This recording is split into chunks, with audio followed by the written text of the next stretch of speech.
It's probably really hard for you guys to hear me because it is getting breezy. And we're out in this corn stubble that we planted on Friday, so we're digging some seeds.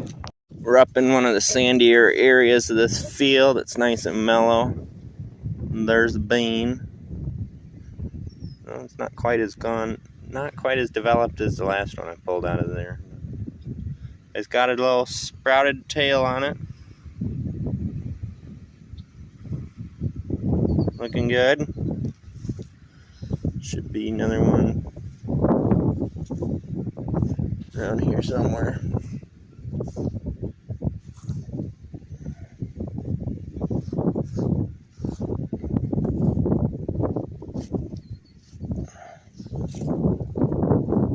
There's another one.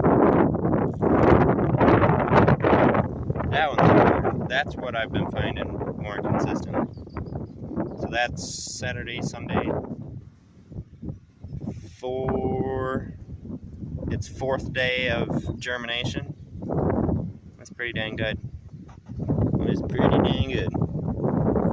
I'm finding this field is starting to crust. But I'm finding where my row units rode, it's still staying nice and mellow on top, especially in the areas that are more prone to crusting.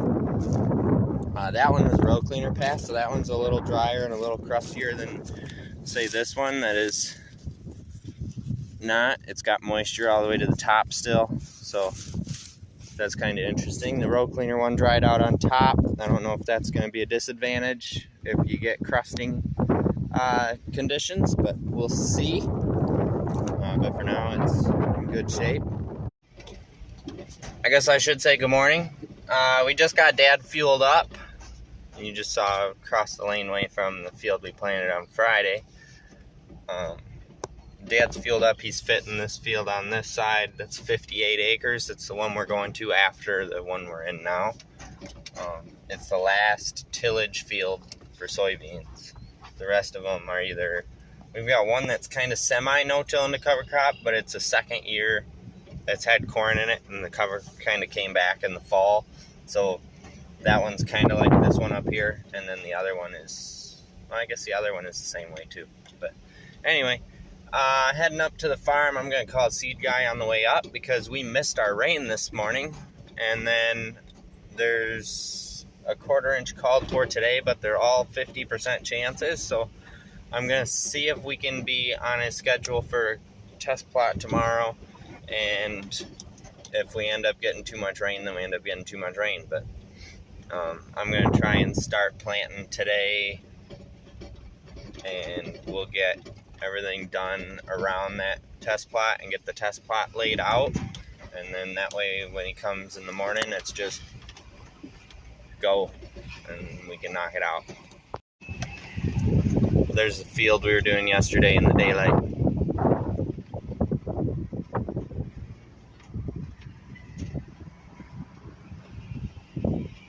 This side got weedy, the other side is nice and clean, it's pure cover, but this side had some weed pressure when we drilled it. I'm gonna go ahead and pull the seed tender out and get the box of 2 7s dumped in it. Oh shoot, that's dripping. I sucked the 2x2 out, but apparently there's nothing in for it to drip yet. I'm gonna dump a box of 2 7s in the seed tender, and then I'm gonna go through this and make sure all the boxes have the same amount of seed in them. And level them all out, and then we will fill the... Once noon rolls around, I'm watching the weather throughout the day. If noon rolls around and we haven't gotten rain, load the fertilizer up and go out and start planting again. We'll go to the opposite end of the field and work our way back, and once we get to, or we'll plan out and then lay out where the plot's going and then plant around the plot and then keep going, I think is a good thing to do. So that's the plan, I think. We'll get this old girl running and pull around, put seed in, and then we'll back it back in here so that it stays out of the rain. So now I'm sitting here debating, because where I'm sitting in that field right now is a decent spot where I can go in and spray it tomorrow and it won't be an issue. But if I go and plant it now and then my guy's not available to do the plot until next week, that really complicates things when it comes to emergence and terminating the cover crop and everything. So I'm almost wondering now if I should dump the 2 6s in the wagon,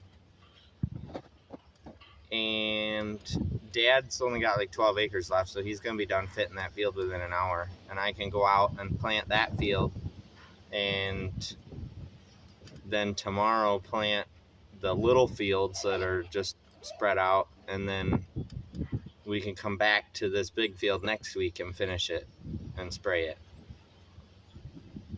It's difficult, but if I don't hear back from him, I didn't get him on the phone when I called him. If he doesn't get back to me by noon, probably, then we'll go that route and put the 2 6s in. So for now, I suppose I should put the tender back in the barn, but I'll bring the skid loader over there so it's ready. I'm getting a few things tidied up on the planter while I got time. This furrow jet plugged up yesterday.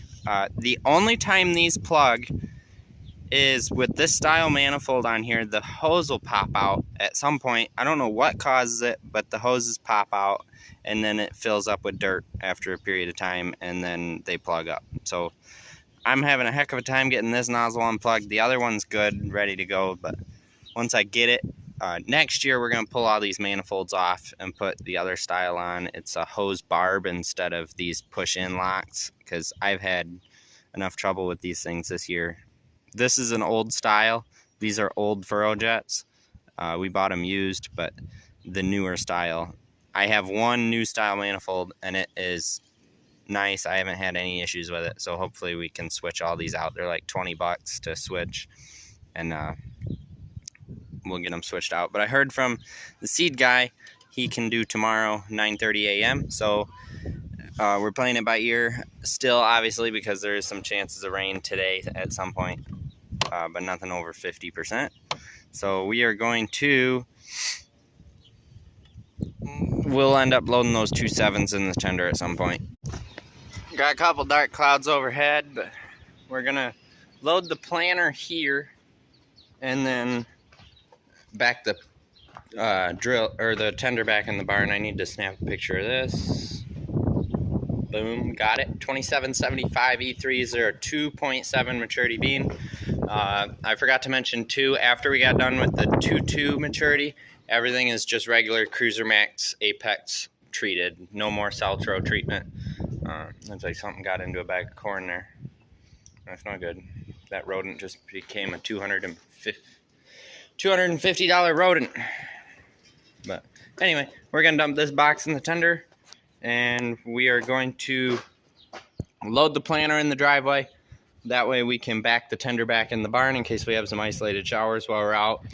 And then I will get a ride back here for the fertilizer stuff. And when we eventually need the seed tender, I'll get a ride for that, or maybe somebody will be around by then.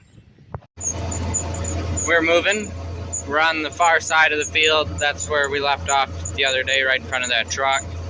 So getting all the headlands done, and then we'll work our way over until we get to where I want my plot at, and then we'll stake out where the plot's at and then continue on to the end. We got 5 varieties, so we need to take 5 times 30 feet because we'll run a full planter width on each one, and then the plot itself is going to be 400 feet long, so we got to measure all that out and stake it and flag it, and then we can plan around it. We'll know what we're dealing with.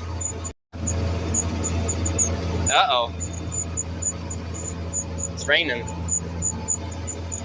It keeps like spitting, and then it quits, and then it spits, and then it quits. But the problem is when I get down here, I gotta measure out the plot, so that means I gotta get out of this cab. Do I want to get out of the cab in the rain? Not really. There is a sweatshirt in that truck that I just realized I left the window down on. We'll have to make a run for it, I guess. We're at 41 acres. just about.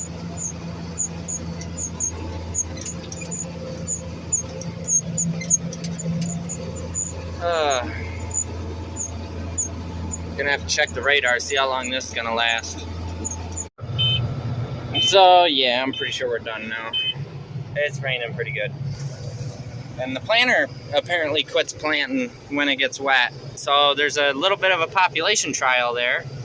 As soon as we hit that point, at a certain point in the rain, my population dropped off to like 95,000, and then it just kept getting worse, and by the time we got up here we were like 80,000, so that's wonderful. I'll probably have to spot that in when we come back. I don't know why I did that.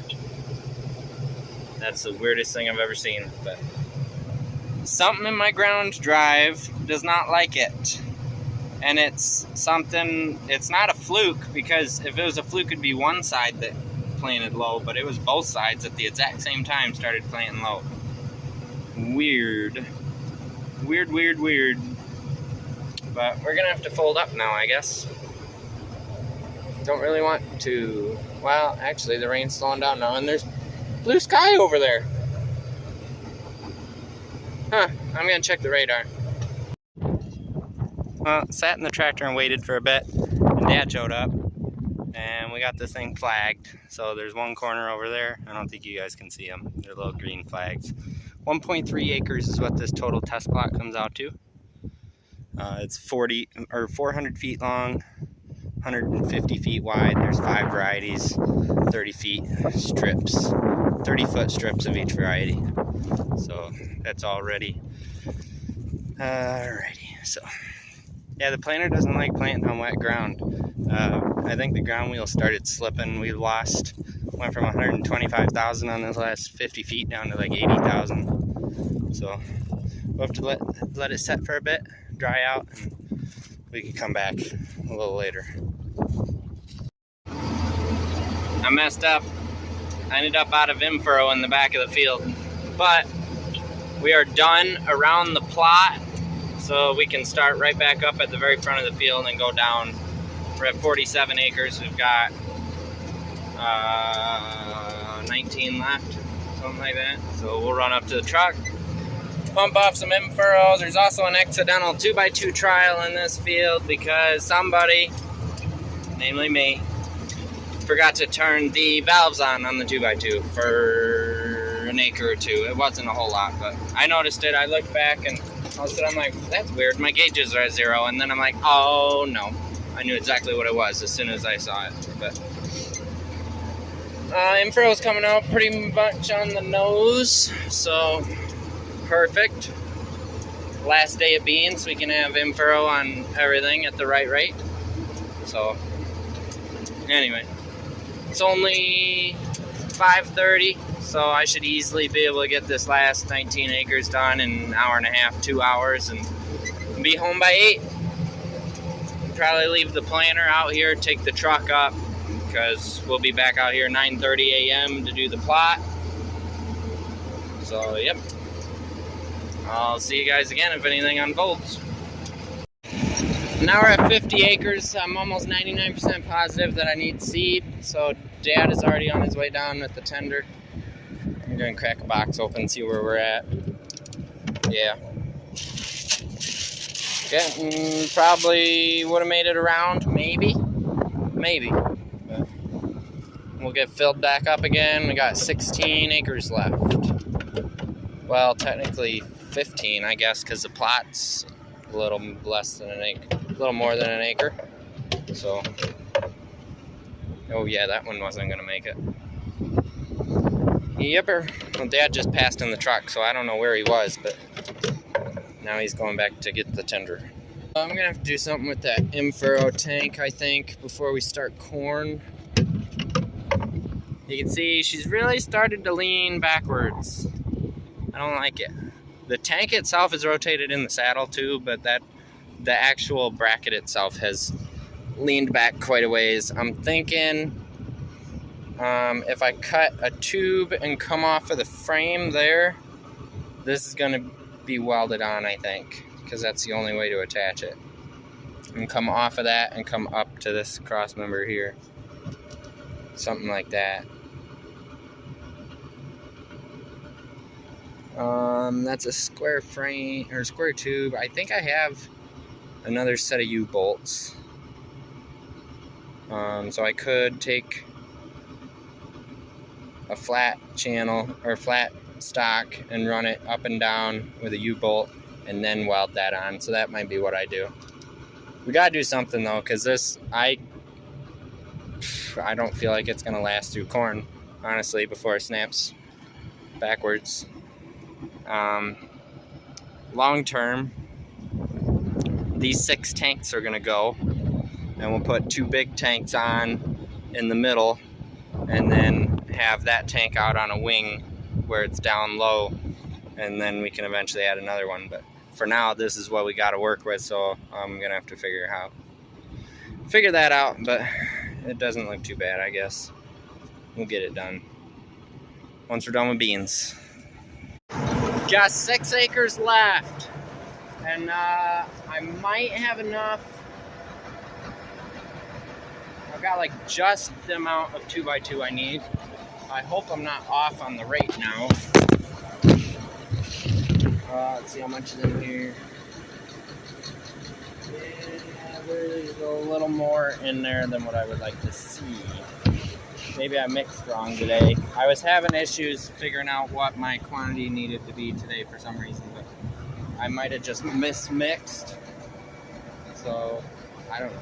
I'll pump some in just in case, because some of my tanks are below 20, some are above 20, and if I'm putting out a little more than 20 gallons the acre, then I'm going to run short. But for sure I need in-furrow. We're down to 15 gallons, so need a little bit of that. A little bit of 2x2. Last fill of the night. It's 6:45 to 7, something like that. So 6:20. So we'll get this done. We can wrap this field up and go home. A little bit of an early night. So we are done. 65.4 acres. There's 1.3 up there in the plot, which will be done tomorrow, 9:30. So that is it. We've got pretty much the perfect amount of in-furrow left, which I am ecstatic about. And it might be a little light on 2x2, but it's hard to judge 20 gallons when you're mixing. 20 gallons the acre when you're mixing. So that's to be expected. But yeah, it's close. One more big field to go. And that'll be tomorrow's endeavors. We'll get that one done. We are going to be going into May, the month of May, with 99% of our soybeans in the ground. That is never done before. The most I've had done in April was last year. We did 100 acres of beans in 2 days in April, 24th, 25th, and then we got rained out the rest of the month. That's the most I've had done. And now this year we have, I don't know, 270 minus, there's that 58 left, but that's going to be done. So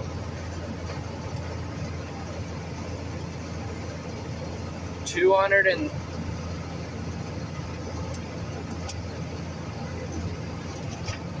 why isn't my brain working? It's because it's 8 o'clock at night, that's why. 270 minus 14, that's 256 minus 6, 250. We have 250, or we will have 250 acres of beans in the ground tomorrow night. And it's not May yet. We get to move on to corn right away in May, pretty much. I have the empty 2.7 Pro box in the back of my truck, or in the back of the Chevy, I should say. And I'm gonna run down with the grease gun and everything to get everything going this morning. We're gonna empty all the seed boxes into that and then dump it back in the seed tender. And then when we are done with the plot, we will load it back up. There's only enough seed total between what's in the planter now and what's in the tender to fill about halfway, I think. So about 7 acres worth, 8. You can push 9 acres with a half fill. But so when we move to the next field, we'll be able to tender back out and then come up here and grab the new variety. So I'm gonna grab a grease gun, some grease. It's been a second since the planter's been greased. I kind of forgot about it. I get tied up mixing fertilizer and stuff in the mornings and it slips my mind. I got all the seed dumped out and just got done greasing it. So we'll go back up to the farm now and I don't know, figure out something to do. I want to make copies of the fertilizer rec so I can give him a copy of what we're putting out so that he can have that for his record. So I gotta get that put together. And then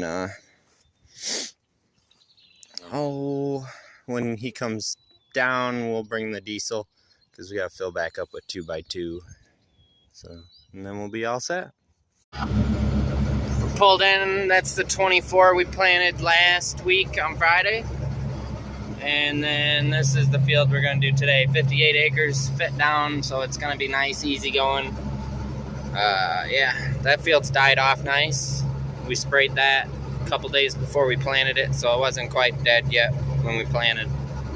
But Dad ran to get the tender. We got a little bit of seed shuffling that's gonna go on here first. We got some plot seed left that we'll just sprinkle in the bottom of every box.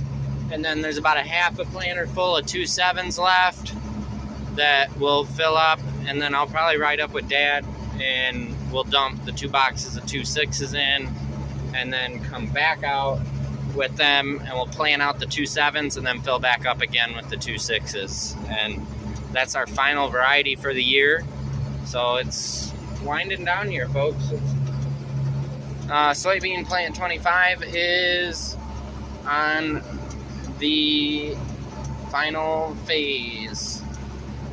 I'm hoping corn goes a lot smoother getting started and we don't have a lot of calibration acres. It should. We already know our number we have to be at for 2x2 because we ran that last year.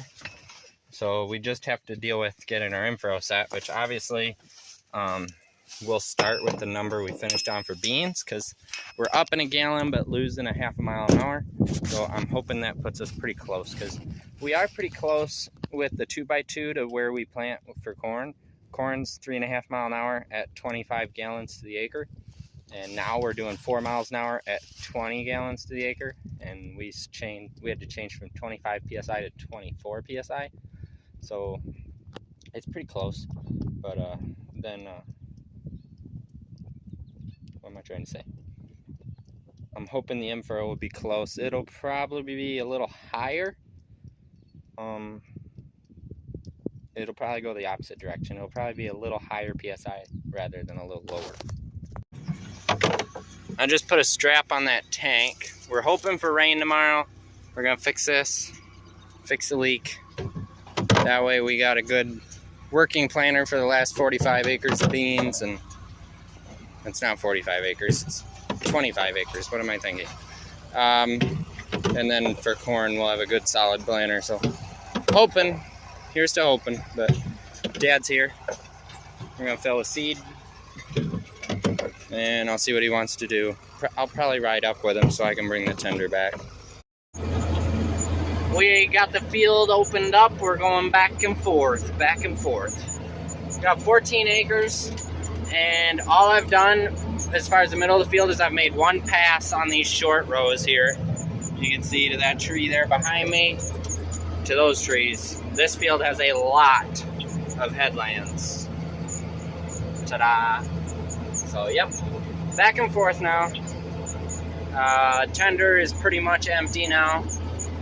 Got some in-furrow in there yet, but for the most part, she's empty.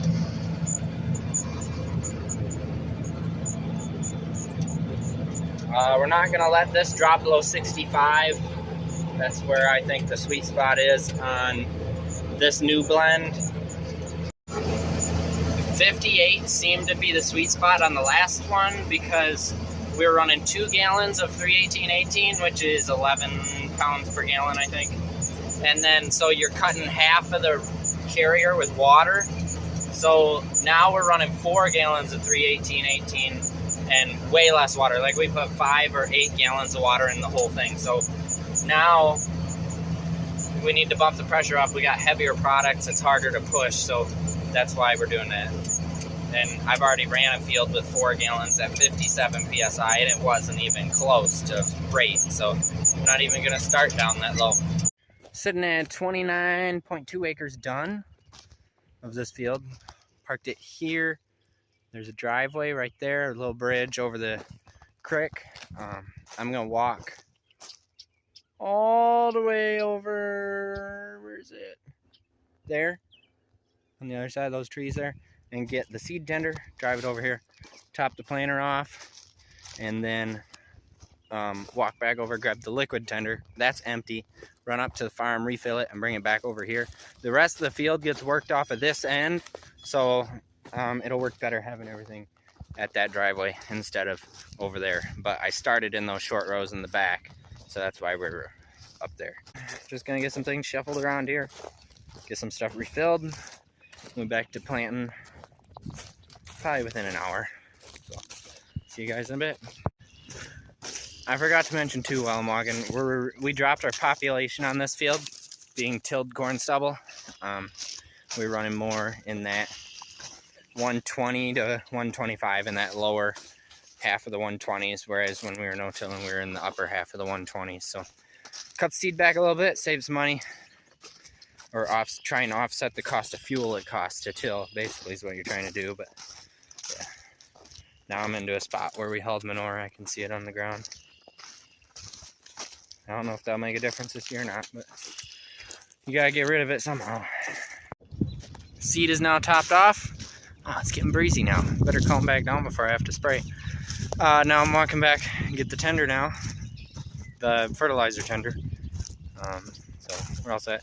I also wanted to mention, after I stopped, I went through and test fired all the furrow jets just to make sure I didn't have something plugged, throwing the rate off. We were all good. They were all working.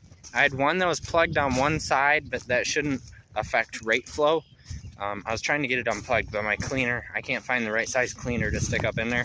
So I'll probably get one. But for now, it's all right. It's not affecting rate. It'll just put more out on the other side. Well, I'll let you know if there was any, I told you I'd let you know if there were any developments. There is a development. My flipping planter tire's flat. It's off the ground though, so that's good. As long as I cycle my hydraulics often enough, it doesn't get weight put on it. So I know I can at least get up to the front of the field. I don't know if these are tubeless or what the snot they put on these. I'm trying to find the valve stem so I can determine.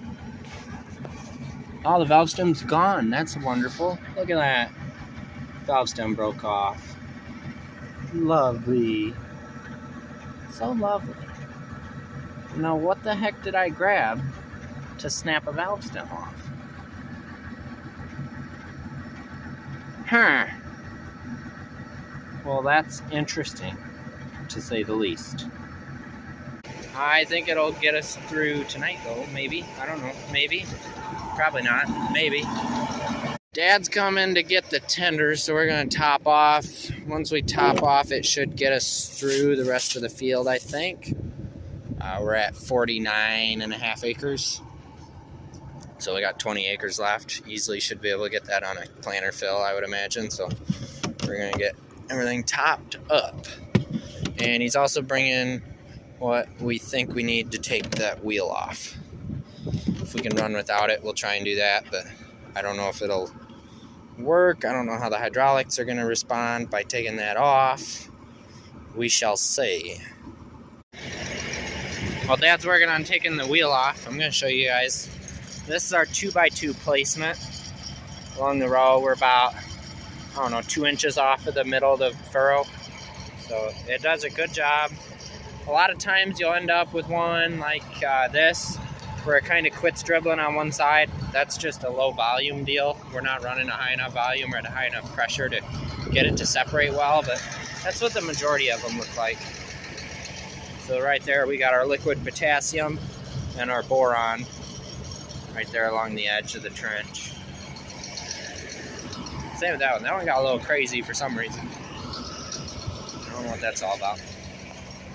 So then the rest of our nutrients is going in with the furrow jet right here. So you're ended up 3/4 of an inch off the seed, right next to the seed.